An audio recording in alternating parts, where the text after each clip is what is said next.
My name is Jules, and I'm going to be a freshman in the class of the 2015 at the University of Tennessee. Over the summer, we were told to read this book, The Immortal Life of Henrietta. And at first, I was reluctant. I knew the book was about some woman's cells, and I was upset because I'm a theater and psychology major, but I'm not really into biology. So I was like, oh, we have to read this book, and it was kind of upsetting. But everyone said, keep an open mind, and I did. And I started reading this book, and it's so interesting. And the thing that really drew me in was everyone can relate to it.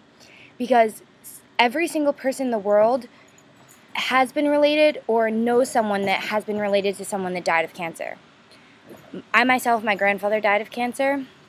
And for a little over a month, my mom was in the hospital, and she was told that she had precancer cells in her cervix. So it was really interesting for me to read this and know that my mom's life was potentially saved because of Henrietta. And she had to get a hysterectomy, and none of this stuff would have been possible if she had not existed.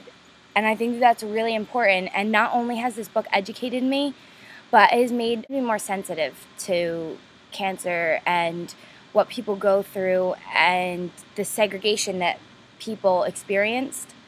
And that's a huge thing, because I think now people our age aren't really in tune to all the segregation that has occurred in the past because we didn't live through it. And I mean, we've heard the stories of like Martin Luther King, we've heard the stories of all the suppression and the Underground Railroad and everything dating back, all the really popular stories and stuff, but this has really opened my eyes. Another thing that really not inspired, but interested me in this book was the way everything was discovered. One thing was they were talking about the cells, and instead of them going in and just listing at how everything was discovered, they kind of explained it in a way that would be interesting to almost everyone. And they also said that it was a fluke accident on how they figured out which chromosomes were involved in Down syndrome and Turner syndrome, and they were able to tell how many chromosomes we had. And I thought it was really fascinating that they thought we had 48 chromosomes before this. I thought that was really interesting because my mom also, when she was pregnant with me, they had told her that I was going to have Down syndrome twice. So that was one thing that really interested me, because not only did they tell her once, they did the test again, and it said it twice. And I was always interested in knowing how the doctors could have gotten the test wrong twice, you know?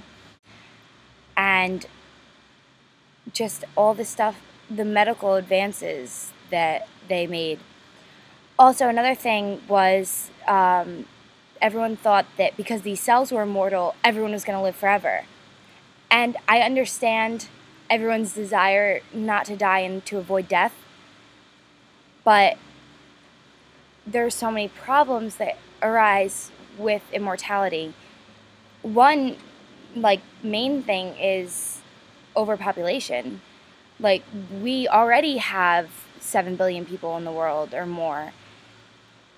And to add more people because no one will die, I understand where everyone's coming from, but it's not a good idea.